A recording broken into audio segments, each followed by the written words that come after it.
Serigne Issa Touré moom itam mu daal di jël benn tournure exactement du côté de la régie. Donc nag affaire autour du décès de Serigne Issa Touré prend une nouvelle tournure. Une contre-autopsie sera réalisée à l'hôpital principal de Dakar dans l'espoir de lever le voile sur les zones d'ombre qui entourent la mort du guide religieux retrouvé sans vie dans un silo à Mamilor. En tout cas, d'après le quotidien bi nga xam te moo ñu jox xibaar bi, cette nouvelle expertise médico-légal fait suite à une première autopsie pratiquée à l'hôpital Idrissa Pouye de Grand Yoff. En tout cas donc nag corps bi dinañ ko daal di exhumer maanaam dinañ ko daal di suuli sur décision du procureur de Rufisque ñu daal di xool naka rek la ñuy daal di amalee li nga xam nekk moo di benn autopsie suñ paree dinañ ko daal di jébbalaat li nga xam nekk moo di famem, mais la levée du corps a été suspendue. Loolu nag ba tey sénégalais yi ñi daal di xaaral ni ak aussi ses proches fan lay daal di war a mën a mujj. Donc dans son village natal de Kili, la famille encore sous le choc espérait organiser les obsèques rapidement. Désormais elle réclame la vérité et la justice face au climat d'incertitude alimenté par l'absence de résultats de la première autopsie. En tout cas, certaines rumeurs donc ñu ngi évoqué ay suicide par rapport ak li nga xam nekk moo di thèse morale.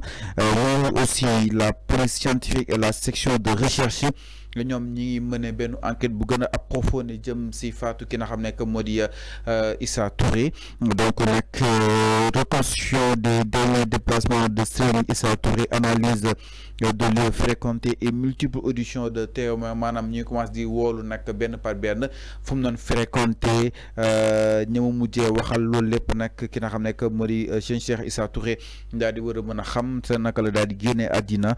Donc nag ma leen fàttali moom mi ngi porté disparu depuis le 3 juin. Il faisait alors l'objet d'un avis de recherche pour des accusations graves bokk na si détournement de mineurs, viol et actes contre nature sur ses propres disciples. Alors naka daal di jàngatee par rapport ak wàllu bu nu mel le fait ñu exhumer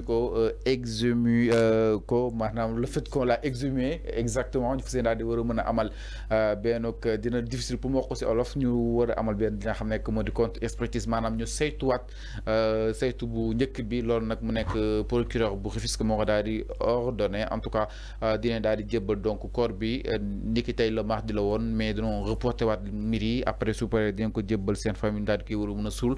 Naka daal di jàngatee évolution bi nga xam ne am na si sëñ Cheikh wala kon Serigne Issa Touré.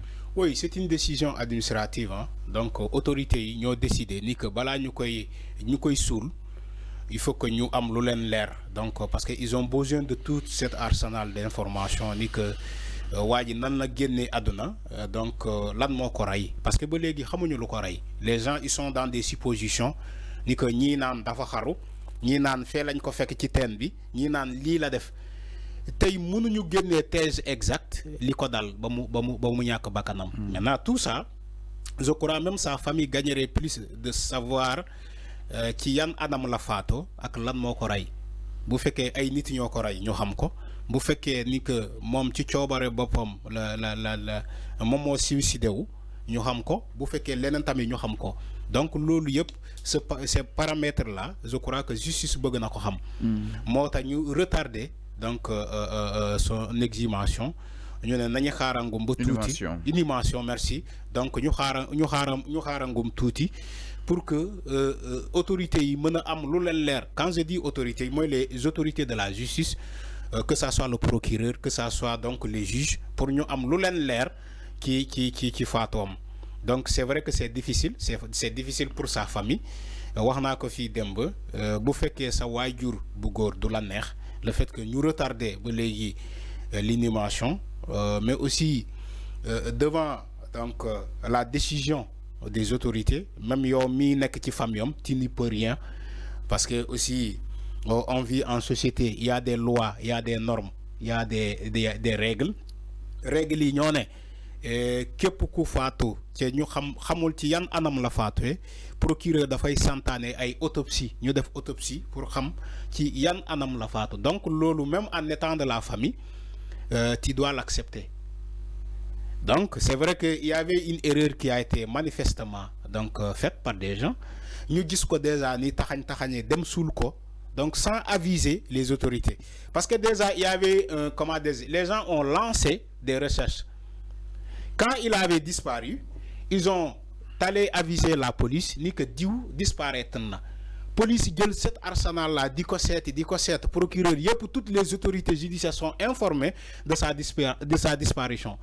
Alors nous koy set partout yeen ngeen gis ko au lieu que ngeen aviser les autorités ne len ah ki ngeen déclaré ni que dafa rir gis nañ ko malheureusement dafa ñak dañ ko fekk ci ay yi anam autorités yi mëna joxé ay comment dirais ay décision bu féké dañ koy défal autopsie wala dañ leen den né grawul comme avec l'état de son corps may ñu pour ñu def li yóbbu leen ngeen sul ko mais ils ne l'ont pas fait. C'est une faute grave qui mérite même d'être punie. Mota ñom ñoo créer ce marathon là ñu sul ko ñu dem suliwaat ko andi ko pour defal ko ay autopsie ñu ne leen xaar leen d'ici la sortie des résultats parce que boo gisee tamit ñu ne leen xaar leen il faut que résultats yi génn pour autorités yi xam lu leer. Il y a aussi des enquêtes en cours pour xam aussi lu leer balaa ñu leen ne léegi mën ngeen ko yóbbu ngeen dem jébbal ko boromam day fekk police gendarme comment des autorités judiciaires yi ñu am lu leen leer ci anam yu mu ñàkkee bakkanam mais balaa loolu moom je crois que ñu ngi koy ñaanal loolu kese la ñu mën a def parce que aussi munoo c'est vrai que dafa am lu ñu ko tuumaloon mais loolu ba léegi est-ce que leer na je crois que leerawul ñu ngi ci enquête yi pour xam ndax liñ ko tuumaloon am na wala amul loolu yëpp dafay ñëw boole ci sa disparition aussi loolu yëpp parfois dañuy ne yàlla dafa bëgg nit bu génnee àdduna ngeen waxal ko lu baax loolu dañ koy wax ci charia ngeen waxal ko lu baax boo ko xamalulee dara nga maanu donc mënuñu wax lu dul lii moo tax ñu koy tuumal bu fekkee amuñu ci lu leen leer nañu maanu bàyyi justice def liggéeyam bu paree mu woo ay mbokam ne leen kaay jël lii kaay leen jël ki ngeen dem suul ko. Alors mi ngi noonu exactement ñu ngi koy ñaanal bu baax a baax ki nga xam ne que moo di Issa Touré waaye itam peut-être lépp lu tukkee rek si génn ak àddinaam yoon ak war yoon dina ko daal leeral. Dans les règles de l'art exactement. Alors Ndadou Kay Diakhalé ak Ousmane Sonko se signale au Grand Théâtre jàpp nañ ko niki li nga xam ne que mu di justement ce vendredi donc nag Grand Théâtre Ousmane Sonko annonce le plan de redressement, nouvelle révélation aussi sur le président Bassirou Diomaye Diakhar Faye. Donc le premier ministre Ousmane Sonko présente